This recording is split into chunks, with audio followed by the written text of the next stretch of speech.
Hello students, कैसे हैं आप सब। मैं कविता आईसीटी वर्चुअल क्लासेस में आपका स्वागत करती हूं और उम्मीद करती हूं आप सभी अच्छे होंगे और स्वस्थ होंगे। क्लास हम बायोलॉजी का सैम्पल पेपर सॉल्व कर रहे थे 2023 का, जिसमें हमने काफ़ी सारे क्वेश्चंस को कर लिया है और बाकी के जो क्वेश्चंस हैं वो हम आज सॉल्व करेंगे। तो आइए चलते हैं स्मार्ट बोर्ड की तरफ। तो क्लास कल हमने लास्ट जो क्वेश्चन किया था वो है क्वेश्चन नंबर 19 और 3 नंबर का ये क्वेश्चन था, जिसमें हमने देखा था हीमोफीलिया के बारे में कि हीमोफीलिया जो डिजीज़ है वो क्या है। तो हमने कहा था ये एक जेनेटिक डिजीज़ है, यानी कि एक जनरेशन से दूसरी जनरेशन में पास होगी। सेकेंड हमने बात की थी कि ये एक्स लिंक्ड डिजीज़ है, यानी कि जो हीमोफीलिया को कॉज करने वाला जो जीन होगा वो कहाँ पे होगा, वो होगा एक्स क्रोमोसोम पे। तो इस प्रकार से हमने इस क्वेश्चन को यहाँ पे सॉल्व किया था।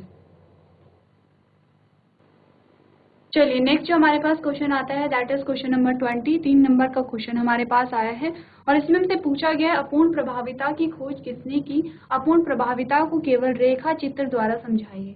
तो यहाँ पे आपको क्या बताना है, हु डिस्कवर्ड इनकम्प्लीट डोमिनेंस।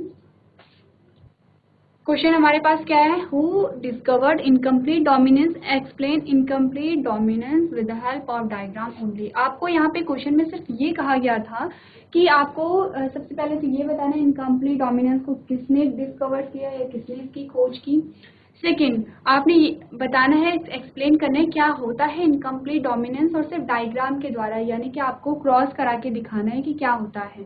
तो सबसे पहले हम देख लेते हैं कि जो यहाँ पे इनकम्प्लीट डोमिनेंस है या फिर अपूर्ण प्रभाविता है, उसकी खोज किसने की थी। तो हमारे पास जो आंसर है, हमने कहा a German botanist named Carl Correns while working on Mirabilis जलापा।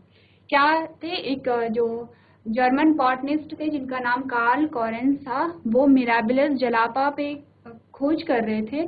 तो उन्होंने क्या डिस्कवर किया, तो उन्होंने डिस्कवर किया इनकम्प्लीट डोमिनेंस, जिसे हम क्या कहते हैं, हम उससे कहते हैं अपूर्ण प्रभाविता। नेक्स्ट हमने क्या देखा, this is a phenomenon in which two true breeding parents are cross to produce a hybrid with intermediate phenotype. Heterozygotes are blend of homozygous phenotypes. क्या कह रहे हैं ये, सबसे पहले अब हमें इतना पता चल गया है कि जो अपूर्ण प्रभाविता है, इनकम्प्लीट डोमिनेंस है, वो किसने उसको डिस्कवर किया। अब हमें ये पता लगाना है कि अपूर्ण प्रभाविता क्या होती है। सबसे पहले आपको प्रभाविता का नियम याद रखना है, आपको याद रखना है प्रभाविता का नियम या फिर लॉ ऑफ डोमिनेंस। हमने बहुत बार ये रिपीट कर लिया है। जब हम 2022 का क्वेश्चन पेपर सॉल्व कर रहे थे तब भी हमारे पास एक क्वेश्चन आया था। जब हम 2023 का सैम्पल पेपर यहाँ पे सॉल्व कर रहे हैं तो इससे पहले भी हमने क्या सॉल्व किया था, वहाँ पे जब हम मोनोहाइब्रिड क्रॉस की बात करते हैं तो वहाँ पे क्या आता है, वहाँ पे लॉ ऑफ डोमिनेंस आता है। लॉ ऑफ डोमिनेंस का जो एक्सेप्शन है, जो अपवाद है, वो क्या है यहाँ पे, इनकम्प्लीट डोमिनेंस। यानी कि अभी तक हमें ये पता था कि यहाँ पे जब हमने दो पेरेंट को यहाँ पे क्रॉस कराया तो हमारे पास जब एक क्या था, लंबा प्लांट था, एक छोटा प्लांट था, तो हमें F1 जनरेशन में हमारे पास लंबा पौधा आया। यानी इन दोनों जनकों में से, इन दोनों जो कैरेक्टर थे उनमें से एक ने ही अपने आप को एक्सप्रेस किया। लेकिन अब हमारे पास ये ऐसी कंडीशन आएगी जहाँ पे क्या होगा, दोनों ही पेरेंट अपने आप को शो कर रहे हैं और बराबर मात्रा में कर रहे हैं। तो अब हम इसे क्या कहेंगे, अपूर्ण प्रभाविता कहेंगे। यानी प्रभाविता का नियम क्या कहता है, प्रभाविता का नियम कहता है कि इसमें से जो कैरेक्टर या फिर जो क्रोमोसोम या फिर जो जीन, क्योंकि जीन ही कैरेक्टर के लिए रिस्पॉन्सिबल है। जीन कहाँ पे प्रेजेंट होगा, जीन क्रोमोसोम पे प्रेजेंट है और क्रोमोसोम पे जीन प्रेजेंट है, जीन कैरेक्टर के लिए रिस्पॉन्सिबल है। तो हमने कहा कि दोनों जनकों में से कौन सा, ये क्या है, टॉल है और ये क्या है, ड्वार्फ है। तो हमने कहा कि लंबे और बौने पौधे में से जिसका भी जीन क्या होगा, प्रभावी होगा, वो खुद को एक्सप्रेस करेगा। लेकिन अपूर्ण प्रभाविता क्या कह रही है कि यहाँ पे कोई भी प्रभावी नहीं है, बल्कि दोनों ही खुद को एक्सप्रेस कर रहे हैं। दोनों ही क्या कर रहे हैं, खुद को एक्सप्रेस कर रहे हैं। 50-50% यहाँ पे होगा। ऐसा नहीं है कि जब हम यहाँ पे एग्जाम्पल देखेंगे तो एग्जाम्पल में हम देखेंगे कि कोई भी एक जनक पूर्ण रूप से अपने आप को अपने आप को प्रदर्शित नहीं कर पा रहा है, या फिर कोई भी एक ऐसा वहाँ पे जनक नहीं है जो खुद को बिल्कुल भी एक्सप्रेस नहीं कर पा रहा है। एग्जाम्पल हमारे पास आता है मिराबिलस जलापा का। चलिए, तो अब हम देखते हैं यहाँ पे एग्जाम्पल हम देखेंगे मिराबिलस जलापा में। ये हमारे पास अब एग्जाम्पल आ गया है। तो क्या यहाँ पे हुआ था, हमने मिराबिलस जलापा जो एक प्लांट है, यानी जिसे हम क्या कहते हैं 4 o'clock प्लांट भी कहते हैं। तो यहाँ पे इस प्लांट के, इस पौधे के क्या थे, 2 प्रकार के फूल थे। मिराबिलस जलापा था, और मिराबिलस जलापा में क्या थे, 2 प्रकार के फूल आए थे। एक में रेड आया था और एक में व्हाइट आया था। ये जो क्रॉस है हम इसे यहाँ पे करके देखेंगे। हमने कहा एक में रेड को हमने इस प्रकार से दिखाया। अब हमने क्या कहा, जीन हमेशा पेयर में होंगे। यही हमने बात की थी जब हमने जेनेटिक्स पढ़ा था। हमने कहा था जब हम टॉलनेस को बता रहे थे कैपिटल टी से, ड्वार्फनेस को बता रहे थे स्मॉल टी से, वैसे हम रेड को कैपिटल आर से बताएंगे। और हमने कहा इसका क्रॉस हमने किससे कराया, हमने डब्ल्यू से, यानी कि वाइट फ्लावर से कराया। तो वाइट फ्लावर से कराया, तो हम इसे इस प्रकार से लिखेंगे। अब यहाँ पे देखिए हमने क्या कहा था कि जब हम स्मॉल में लिख रहे थे तो स्मॉल और कैपिटल हमें बता रहा था कि उसमें से कौन डोमिनेंट है, कौन रिसेसिव है, यानी कौन प्रभावी है और कौन अप्रभावी है। लेकिन यहाँ पे हम क्या कर रहे हैं, दोनों को कैपिटल में लिख रहे हैं। इसका क्या मतलब होगा कि दोनों ही अपनी कैरेक्टर को शो करेंगे। एक रेड था और एक व्हाइट था। अब ये है पेरेंट यानी कि पी। अब हम इसकी क्या बनाएंगे, गैमीट बनाएंगे। तो गैमीट क्या है, दोनों में एक ही प्रकार के गैमीट बनेंगे। यहाँ पे R और R बना, और यहाँ पे W और W बना। अब जब इसका क्रॉस किया गया तो क्रॉस करके हमारे पास जो रिजल्ट आएगा वो रिजल्ट आएगा हमारे पास कौन, R एंड W। ये गैमीट है, ये F1 जनरेशन है। अब RW हमारे पास यहाँ पे रिजल्ट आया। तो RW का क्या मतलब है, यहाँ पे पिंक। अगर हम देखते हैं, अगर हम अभी तक जो हम क्रॉस पढ़ रहे थे, हम क्या पढ़ रहे थे, हमने कहा कि यहाँ पे एक जनक क्या होगा, प्रभावी होगा और एक अप्रभावी होगा। दोनों का क्रॉस कराया जाएगा और पहली पीढ़ी में हमें जो पहली पीढ़ी देखने को मिलेगी उसमें एक ही जनक खुद को क्या कर रहा है, एक्सप्रेस कर रहा है। जैसे कि हमने अभी लंबाई का गुण देखा था। लेकिन यहाँ पे क्या हो रहा है, यहाँ पे कुछ अलग सी चीज देखने को मिली कि जब रेड फ्लावर थे, एक पौधा था जिसमें लाल फूल लग रहे थे और एक पौधा था जिसमें सफेद फूल लग रहे थे। तो हमने कहा कि 2 अलग अलग प्रकार के यहाँ पे पौधे हैं, एक में लाल फूल लग रहा है, एक में सफेद फूल लग रहा है। अब हम दोनों ने उनकी क्रॉसिंग करा दी। अब आपको ये भी ध्यान रखना है क्रॉसिंग किस प्रकार से की जा रही है। क्रॉसिंग होगा, उनमें पॉलिनेशन की प्रक्रिया की जाएगी, यानी कि पॉलन ग्रेन का वहां पे क्या होगा, विनिमय होगा। पॉलन ग्रेन कहाँ जाएंगे, वहां पे ओवरी में जाएंगे और इस प्रकार से यहाँ पे फर्टिलाइजेशन होगा। तो यहाँ पे ऐसी कंडीशन क्रिएट की जाएगी कि जो लाल फूल वाला पौधा है उसमें उसका जो यहाँ पे पॉलिनेशन है वो सफेद फूल वाले के साथ ही हो, किसी अन्य के साथ ना हो। तो जब यहाँ पे कराया गया तो पहली पीढ़ी में क्या देखने को मिला, ना वहाँ पे लाल कलर के फूल आए, ना ही सफेद कलर के फूल आए, बल्कि फूल किस प्रकार के आए, यहाँ पे पिंक कलर के फूल आए। अब ये जो यहाँ पे ये जो रिजल्ट आए एकदम से अलग था कि इसके लॉ ऑफ डोमिनेंस का जो यहाँ पे हमने देखा था वो उसके एकदम उलट था। अब हमने क्या किया, सेम जब हमने क्या देखा था, जब हम लॉ ऑफ डोमिनेंस कर रहे थे, प्रभाविता का नियम कर रहे थे, हमारे पास पहली पीढ़ी में सिर्फ एक ही कैरेक्टर हमें शो हुआ था जिसे हमने कहा था प्रभावी जनक है। डोमिनेंट यहाँ पे क्या है, वो पेरेंट है। तो हमने अब उसमें सेल्फ क्रॉस कराया था। सेल्फ क्रॉस कैसे कराया था, जो पहली पीढ़ी है उसके मध्य हमने क्रॉस कराया था। सेम यही चीज हम यहाँ पे भी कर लेते हैं। ये ऑलरेडी आपको यहाँ पे इमेज में भी दिख रहा है। क्या किया हमने, यहाँ पे हमारे पास ये पहली पीढ़ी थी और हमने इसमें जो क्रॉस करा दिया, यहाँ पे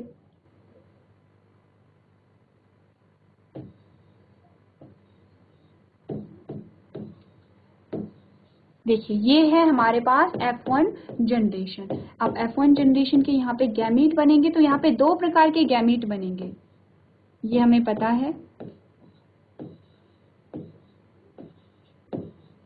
और ये गैमीट है। अब इनका जब क्रॉस हुआ तो हमारे पास ये है RR, ये है RW, ये है RW और ये है WW। अब जो RR होगा वो हमारे पास है रेड, ये जो RW है वो है पिंक, ये भी हमारे पास क्या है, पिंक है, और ये हमारे पास क्या है,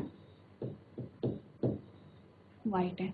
क्या हमने देखा, हमने कहा एक प्योर रेड हमारे पास आ रहा है, एक प्योर व्हाइट हमारे पास आ रहा है और 2 पिंक हमारे पास आ रहे हैं। क्या इसका यहाँ पे रेशियो है? रेशियो यहाँ पे इसका होगा 1:2:1। अब देखिए, आपको एक चीज ध्यान रखनी है कि यहाँ पे जब हमने बात की थी लॉ ऑफ डोमिनेंस, प्रभाविता के नियम की जब हमने बात की थी, और जब हमने बात की अपूर्ण प्रभाविता यानी इनकम्प्लीट डोमिनेंस, दोनों में अगर रेशियो देखें तो दोनों में रेशियो समान होंगे। ये जो रेशियो हमने यहाँ पे देखा, ये जो रेशियो हमने यहाँ पे देखा, यही रेशियो हमने देखा था लॉ ऑफ डोमिनेंस में। और हमने क्या कहा था उस टाइम पे? हमने कहा था एक प्योर लंबा है, एक प्योर छोटा है और 2 संकरित लंबे हैं। लेकिन अंतर दोनों में क्या होगा? अंतर अगर हम बात करें यहाँ पे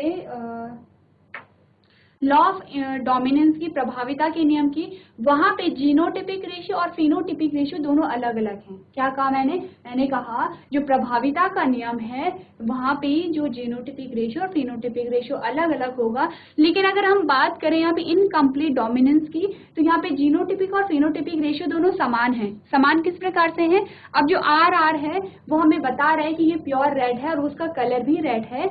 अब जो RW है वो हमें बता रहे हैं ये पिंक है, क्योंकि अब जीनोटिपिक और फिनोटिपिक रेशियो सेम ही है। और जो WW है वो हमें बता रहे हैं कि ये क्या है, यहाँ पे व्हाइट है। तो क्या हमने देखा? हमने कहा कि यहाँ पे जो इनकम्प्लीट डोमिनेंस है या फिर लॉ ऑफ डोमिनेंस, दोनों में रेशियो समान आते हैं। लेकिन इनकम्प्लीट डोमिनेंस में क्या होगा, यहाँ पे जो जीनोटिपिक और फिनोटिपिक रेशियो समान होगा, जबकि लॉ ऑफ डोमिनेंस में जो रेशियो है वो अलग अलग यहाँ पे होगा।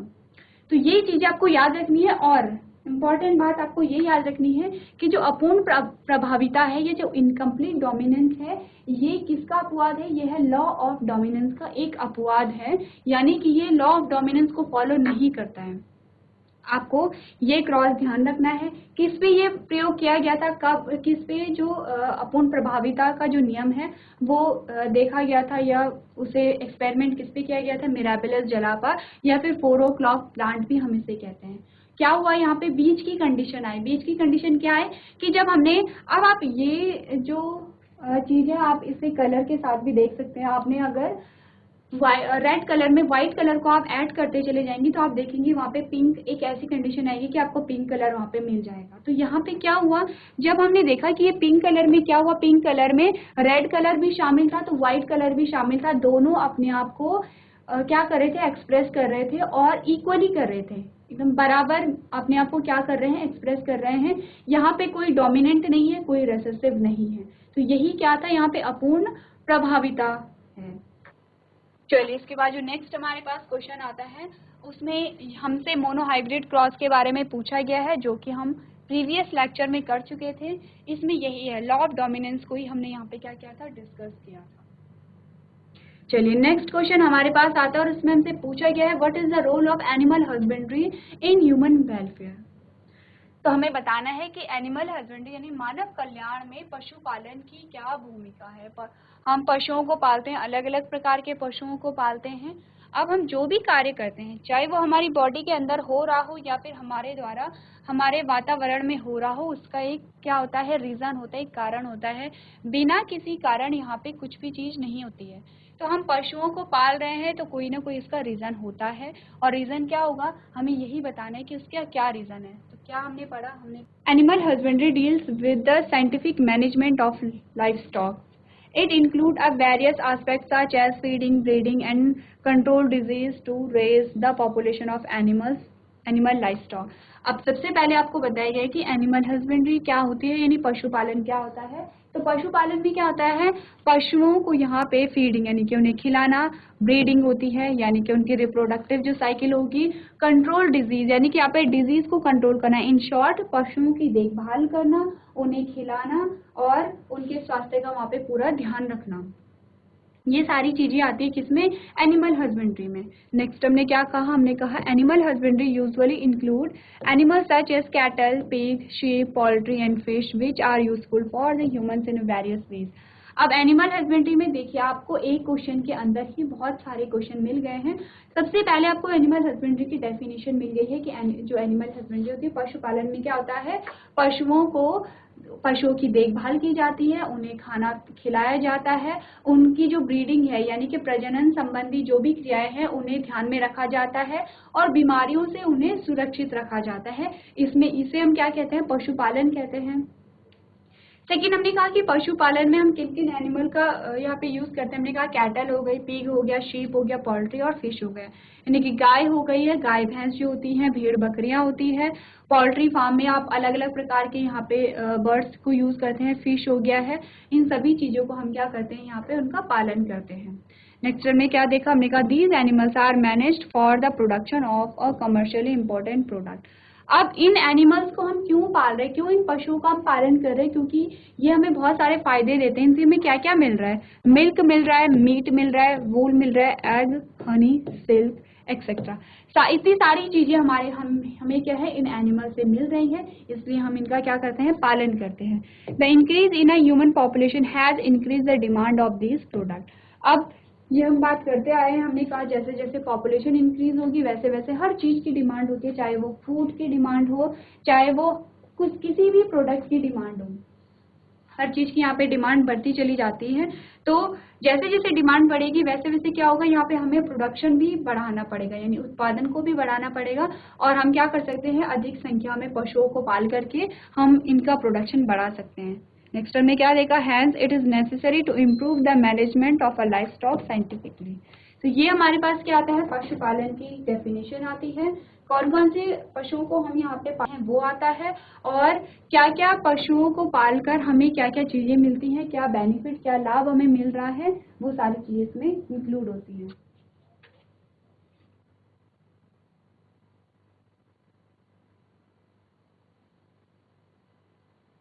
चलिए नेक्स्ट हमारे पास क्वेश्चन आएगा, दैट इज क्वेश्चन नंबर 22 और 3 नंबर का ये क्वेश्चन हमारे पास आता है।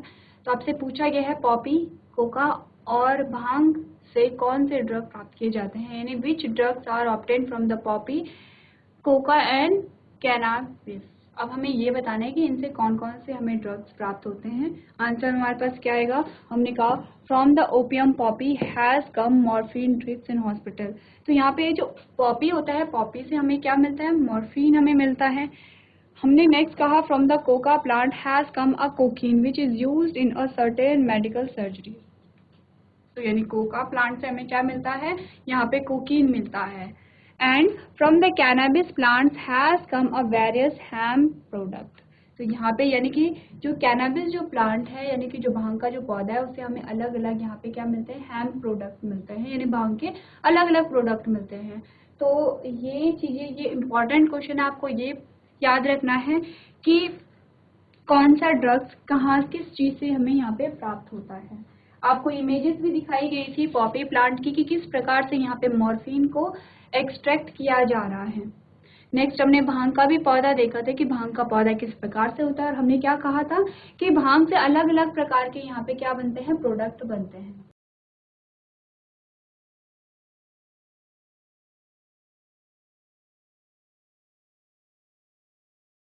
चलिए इसके बाद हमारे पास आता है next question.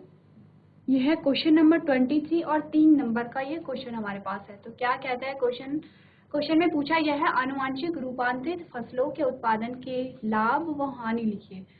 Right the advantages and disadvantages of production of genetically modified crops. तो हमें क्या बताना है, जो जेनेटिकली मॉडिफाइड क्रॉप्स हैं, जिसे हम क्या कह रहे हैं, जीएम कह रहे हैं। जीएम का मतलब क्या है, जीएम का मतलब है जेनेटिकली मॉडिफाइड क्रॉप्स। तो हमें ये बताना है कि जो जेनेटिकली मॉडिफाइड क्रॉप्स होते हैं उसके क्या लाभ है और क्या हानि होती है। सबसे पहले आपको जेनेटिकल मॉडिफाइड क्रॉप्स की डेफिनेशन यहाँ पे पता होनी चाहिए। हमने जब बायोटेक्नोलॉजी हम पढ़ रहे थे तो हमने वहाँ पे जेनेटिक इंजीनियरिंग के बारे में बात की थी। तो जेनेटिकली मॉडिफाइड क्रॉप्स, जैसे नाम ही हमें बता रहा है कि वो क्रॉप, वो फसलें जिन्हें जेनेटिकली मॉडिफाइड किया गया है, जिन्हें जेनेटिकली रूपांतरित किया गया है, यानी कि उनका जो जेनेटिक मटीरियल है उसमें कुछ चेंजेस किए गए हैं। अब चेंजेस किस प्रकार से होते हैं, हमने पढ़ा है कि चेंजेस दो ही प्रकार से होते हैं। या तो उनके जो जेनेटिक मटेरियल है, कोई जीन वहां से हटा दिया गया है, या फिर कोई एक्स्ट्रा जीन वहां पे डाल दिया गया है। तो क्यों हम जीन को हटा रहे हैं, क्यों हम जीन को डाल रहे हैं, हमने कहा कोई प्लांट है और प्लांट में कोई वहां पे क्या हो रही है, फसल खराब हो रही है। क्योंकि वहाँ पे क्या है, फॉल्टी जीन है। क्या होता है फॉल्टी जीन? हमने कहा वो जीन जो कि नॉर्मल प्रोटीन नहीं बना रहा है, तो वहाँ पे उसे हम क्या कहते हैं, फॉल्टी जीन कहते हैं। और उस जीन की वजह से जो प्लांट है उसमें वो जो प्लांट है वो खराब हो रहा है, और इसीलिए पूरी फसल में वहाँ पे खराब हो रही है। अब हमें वो जो खराब जीन है वो निकालना है। तो क्या हो रहा है, वो जीन जब हमने निकाला तो जेनेटिकली मॉडिफाई हम कर रहे हैं, क्योंकि उसमें जो जेनेटिक मटेरियल है उसमें कोई चेंजेस वहाँ पे पाए जा रहे हैं। हमें क्या करना है, प्रोडक्टिविटी को बढ़ाना है। तो प्रोडक्टिविटी को बढ़ाना है, या फिर हमें जो हम देखते हैं कि फसलों को क्या करते हैं, अलग अलग प्रकार के वहाँ पे कीड़े खराब करते हैं। तो हम क्या ऐसा कुछ ऐसा एक जीन वहाँ पे डाल सकते हैं, या फिर ऐसा केमिकल वहाँ पे जेनेटिक मटेरियल में डाल सकते हैं जिससे क्या हो, फसल खराब ना हो या प्रोडक्टिविटी बढ़ सके। तो हम क्या करें, कोई चीज को जेनेटिक मटेरियल में इंसर्ट कर रहे हैं, तो जो जेनेटिक मेकअप होगा उसमें चेंजेस आएंगे। ऑब्वियस सी बात है, अगर कोई चीज डिलीट हो रही है या फिर कोई चीज इंसर्ट हो रही है, यानी कि किसी चीज को हम हटा रहे हैं या किसी चीज को ऐड कर रहे हैं, तो वहाँ पे क्या होगा, वहाँ पे चेंजेस होंगे। अब ये जो चेंजेस होंगे, इससे ये लाभदायक चेंजेस भी होते हैं, साथ ही साथ कुछ हानिकारक चेंजेस भी होते हैं। सबसे पहले हम देखेंगे कि लाभदायक चेंजेस क्या क्या यहाँ पे होते हैं। सबसे पहला पॉइंट क्या कहता है, more tolerance to biotic and abiotic stress like hormones, nutrition and cold, drugs, salt and heat. क्या होता है कि जो जेनेटिकली मॉडिफाइड जो क्रॉप होते हैं, यानी कुछ फसलों को इस प्रकार से रूपांतरित किया गया है कि जो कि बायोटिक और एबायोटिक स्ट्रेस को आसानी से झेल सके। क्या होते हैं बायोटिक और एबायोटिक स्ट्रेस? हमने कहा बायोटिक स्ट्रेस की हम बात करें तो जैसे कि जो कीड़ों का आक्रमण कहिए या फिर बैक्टीरिया और वायरस का आक्रमण कहिए, तो उसे वो झेल पाने की स्थिति में हो। यानी कि हमने कहा, जैसे हम एग्जाम्पल में ले लेते हैं, हमने कहा जो गेहूं का जो पौधा है उस पे फंगस लग गई है, या फिर जो धान का जो पौधा है, कोई भी फसल है, वहाँ पे क्या हुआ, फंगस लग गई है। तो अगर हम उसे उसकी जीन्स में कुछ ऐसे चेंजेस कर दें जिससे कि जो फंगस है वहाँ पे वो पौधे को इफेक्ट ना कर पाए, वो पौधे पे आक्रमण नहीं कर पाए, तो हम क्या कहेंगे, पौधा जेनेटिकली क्या हो जाए, मॉडिफाइड हो गया है। और क्या करे, जो बायोटिक स्ट्रेस है, यानी कि जो यहाँ पे बायोटिक स्ट्रेस है उसे वो क्या कर सकते हैं, कम कर सकते हैं। तो क्या हो रहा है यहाँ पे, हम कह रहे हैं कि जो जैविक तनाव हो रहे हैं किसके कारण, जो जैविक जो यहाँ पे लिविंग ऑर्गेनिज्म होंगे, जो जीवित यहाँ पे प्राणी होंगे, जो जीवित यहाँ पे जो माइक्रोब होंगे, लिविंग ऑर्गेनिज्म जो भी यहाँ पे है, उसकी वजह से होने वाला जो स्ट्रेस है, उसकी वजह से होने वाला जो तनाव है, वो यहाँ पे क्या हो रहे हैं, कम हो रहे हैं, या फिर वो पूरी तरीके से खत्म हो रहे हैं। कैसे हो रहे हैं, जब हमने उन पौधों को जेनेटिकली मॉडिफाइड किया। अब ये तो थी बायोटिक स्ट्रेस की बात। हमने कहा एबायोटिक स्ट्रेस क्या होते हैं। एबायोटिक स्ट्रेस हमने कहा बहुत ज़्यादा ठंडे की जो स्थिति होगी, बहुत ज़्यादा गर्मी की जो स्थिति होगी, बहुत वहाँ पे ड्राई क्लाइमेट हो गया है, बहुत ज़्यादा हीट वहाँ पे इंक्रीज हो गई है। तो ये सारी चीज़ें होती है। जैसे कि हम देखते हैं कि हर एक कोई प्लांट है या कोई भी ऑर्गेनिज्म है, उसका क्या होता है, क्लाइमेट फिक्स होता है। जैसे कि हम हैं तो हमारा भी फिक्स होता है कि हम कितने टेम्परेचर को टॉलरेट कर सकते हैं, सहन कर सकते हैं। तो वैसे ही प्लांट्स में भी होता है कि जैसे बहुत ज़्यादा गर्मी बढ़ गई है, बहुत ज़्यादा ठंड हो गया है, तो ये जो चेंजेस है, ये जो वेरिएशन है क्लाइमेट में, हमारे इन्वायरमेंट में, वो ये टॉलरेट नहीं कर पाते हैं। तो क्या होता है, पौधे की मृत्यु हो जाएगी। लेकिन हमने पौधे को इस प्रकार से मॉडिफाई कर लिया है, उसके जीन को इस प्रकार से मॉडिफाई कर लिया है कि अब पौधा क्या है, इन कंडीशन में भी वो सरवाइव कर पा रहा है, इन कंडीशन में भी वो जीवित रह पा रहा है। जैसे किसी साल क्या होता है, बहुत सूखा पड़ जाता है, तो पौधे में इस प्रकार से चेंजेस किए गए हैं कि सूखे की स्थिति में भी वो खुद को जीवित रख सके। जैसे किसी साल वो ठंडा हो गया है, तो हमने इस प्रकार से पौधे को क्या किया, मॉडिफाइड किया है कि वो इस स्थिति में भी खुद को जीवित रख सके। ये सबसे बड़ा फायदा है हमारे पास। लेकिन हमने क्या कहा, resistant to pest, thereby a less relied on a chemical pesticide, pest resistant crops. अब हमने क्या कहा, यहाँ पे पेस्ट रेजिस्टेंट क्रॉप के बारे में हमने बात की थी। क्या होती है पेस्ट रेजिस्टेंट क्रॉप? हमने कहा वो क्रॉप की जिनमें जो पेस्ट हैं वो अब हार्म नहीं पहुंचा सकते हैं उन क्रॉप्स को, क्योंकि हमने क्या किया है, उन्हें मॉडिफाइड किया है। अब यहाँ पे क्या हो रहा है कि क्रॉप यानी फसलों के अंदर जो पौधा है उसके अंदर ऐसे केमिकल है जो कि पेस्ट को मार दे रहे हैं। तो जब उसके अंदर ऑलरेडी ऐसा केमिकल है, तो अब हम यहाँ पे पेस्टिसाइड का यूज नहीं करेंगे, यानी कीटनाशक का प्रयोग नहीं करेंगे। और अगर हम पेस्टिसाइड का यूज़ नहीं कर रहे हैं तो बहुत सारे यहाँ पे फायदे होंगे। हमारी जो मिट्टी है जो क्या हो रही थी, प्रदूषित हो रही थी, और वो मिट्टी प्रदूषित नहीं होगी, क्योंकि हमने क्या देखा है, हमने कहा है कि जो भी फर्टिलाइजर्स हम यूज़ करते हैं या फिर जो पेस्टिसाइड हम यूज़ करते हैं, पेस्टिसाइड या हर्बिसाइड को हम जब यूज़ करते हैं और जब ये मिट्टी में क्या होते हैं, मिट्टी के साथ मिक्स होते हैं तो मिट्टी की उपजाऊ क्षमता को कम करते हैं। तो अब क्या हो रहा है, अब जो प्लांट हैं वो खुद ही ऐसे केमिकल को रिलीज कर रहे हैं कि जिससे कि जो पेस्ट है वो मर जा रहा है और फसल को नुकसान नहीं पहुंचा रहा है। तो हम यहाँ पे पेस्टिसाइड यूज नहीं करेंगे, हम पेस्टिसाइड यूज नहीं करेंगे तो हमारी मिट्टी यहाँ पे क्या होगी, सुरक्षित बनी रहेगी।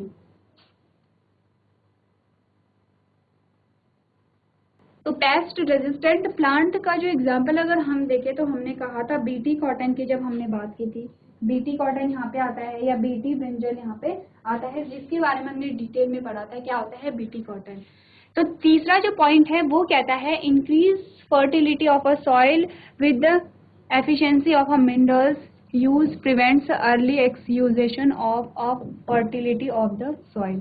यानी कि क्या होता है, यहाँ पे आप सॉइल की फर्टिलिटी इंक्रीज होगी। क्यों इंक्रीज हो रही है, एक तो यहाँ पे पेस्टिसाइड का यूज नहीं हो रहा है। नेक्स्ट हमने क्या बात की, हमने कहा enhance nutritional value of food. अब क्या हो रहा है, सबसे पहले हमने कहा प्रोडक्टिविटी इंक्रीज हो रही है, हमने कहा बायोटिक एबायोटिक जो फैक्टर होते हैं, जैविक और अजैविक ऐसे जो कारक होते हैं जो कि पौधों को प्रभावित करते हैं, उनसे हमने सुरक्षा प्रदान कर ली है। हमने कहा हमने प्रोडक्ट मतलब उत्पादन को हमने बहुत बढ़ा लिया है। हमने कहा यहाँ पे जो सॉइल है, सॉइल को सुरक्षा प्रदान हो रही है। अब एक और नई चीज आ जाती है, हमने यहाँ पे कहा कि जो फूड है उसकी न्यूट्रिशन वैल्यू बढ़ रही है, यानी कि जो पोषक तत्वों की जो मात्रा है अब फूड में वो बढ़ गया है। हम फूड को क्यों यहाँ पे कंज्यूम करते हैं, हमें फूड को कंज्यूम करने का एक सिंपल सा एक ये रीजन है कि हमें क्या करना है, वहाँ पे हमें पोषक तत्वों को ग्रहण करना है। क्या होते हैं पोषक तत्व, हमने कहा कार्बोहाइड्रेट, विटामिन, फैट, मिनरल्स, जितने भी सारी चीजें होती हैं सारे क्या है, पोषक तत्व हैं। इन शॉर्ट हम भोजन को ग्रहण इसीलिए कर रहे हैं कि हमें पोषक तत्व मिले, और पोषक तत्व क्या होते हैं, अलग अलग प्रकार के भोजन से मिलते हैं। अब जो जेनेटिकली मॉडिफाइड जो क्रॉप होती हैं, यहाँ पे उनकी जो न्यूट्रिशनल वैल्यू है वो यहाँ पे बढ़ जाएगी, यानी उनमें पोषक तत्वों की जो मात्रा है वो बढ़ेगी। कैसे बढ़ेगी, एग्जाम्पल हमने पढ़ा था, हमने कहा था विटामिन ए एनरिच्ड राइस, यानी कि गोल्डन राइस। जो गोल्डन राइस होते हैं, गोल्डन राइस में क्या होता है कि विटामिन ए भरपूर मात्रा में पाया जाता है। क्यों पाया जाता है, क्योंकि उसमें कैरोटीन क्या किया जाता है, ऐड किया जाता है। कैरोटीन के कारण जो राइस होते हैं, जो चावल होते हैं, उसका कलर पीला हो जाता है, और वही उसके बाद क्या होता है, यहाँ पे विटामिन ए इसमें क्या होता है, ऐड हो जाता है। सेकेंड हमने क्या देखा, protein enriched vegetables like spinach, broccoli etcetera. अब देखिए हमने ये राइस का एग्जाम्पल पहले भी देखा था, हमने कहा था कि गोल्डन राइस में जब कैरोटीन को ऐड किया जाता है, इंसर्ट किया जाता है, जिसके कारण इसका कलर भी क्या हो जाता है, येलो हो जाता है, जिसे हम गोल्डन राइस कहते हैं। और ये जो गोल्डन राइस है इनमें विटामिन ए की जो मात्रा है बहुत प्रचुर मात्रा में होती है, अधिक मात्रा में होती है। अगर हम बात करें कि प्रोटीन एनरिच्ड जो वेजिटेबल्स होती हैं, वो स्पिनच उसमें आ गया, पालक उसमें आ गया, और ब्रोकली इसमें आ जाता है। सेकेंड हमने क्या कहा, हमने कहा in addition to these uses genetically modified has been used to create a special plant to supply alternative resources to industries in the form of starch, fuels and pharmaceuticals। ठीक है, तो ये हमारे पास क्या आए हैं, कुछ एडवांटेजेस आए हैं, कुछ लाभ यहाँ पे आए हैं। अब हम देख लेते हैं कि इसकी क्या क्या हानि होती है, क्योंकि ये ऑब्वियसली बात है कि कोई चीज जब हम जो प्रकृति है, प्रकृति में अगर हम कोई चेंज कर रहे हैं और वो हमें यहाँ पे बेनिफिट दे रही है, तो प्रकृति में जब भी हम कोई चेंज करते हैं तो ये बात निश्चित है कि कुछ ना कुछ वहाँ पे हानि होती है।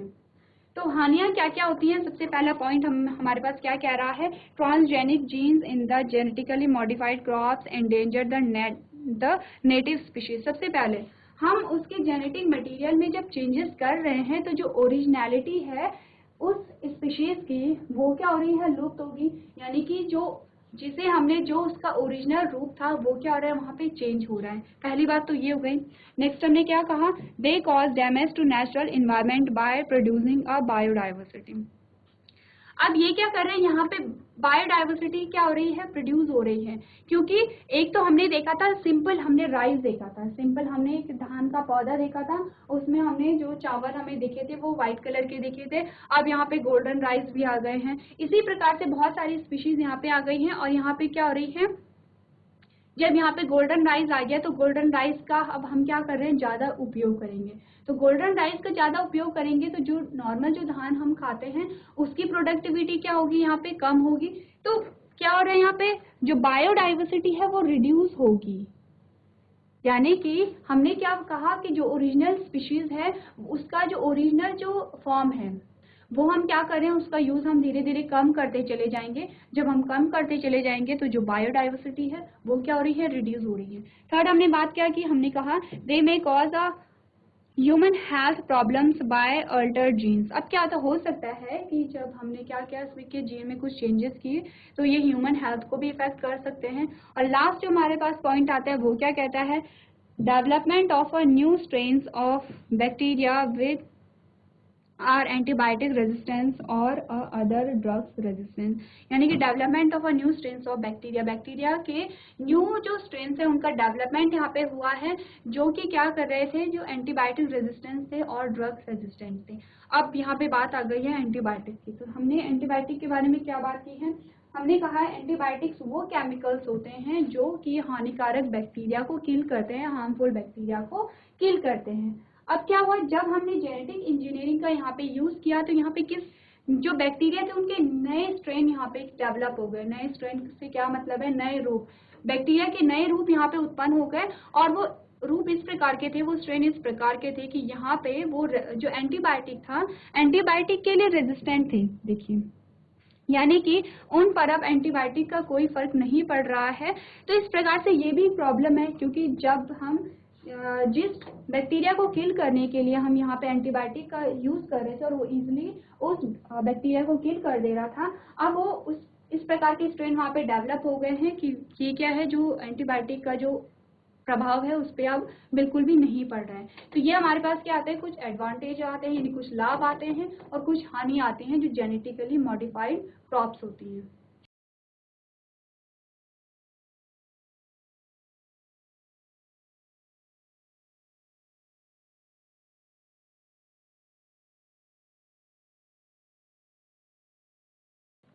सो क्लास आज के सेशन में हम इतना ही करेंगे। अभी तक क्लास में बने रहने के लिए आपका धन्यवाद।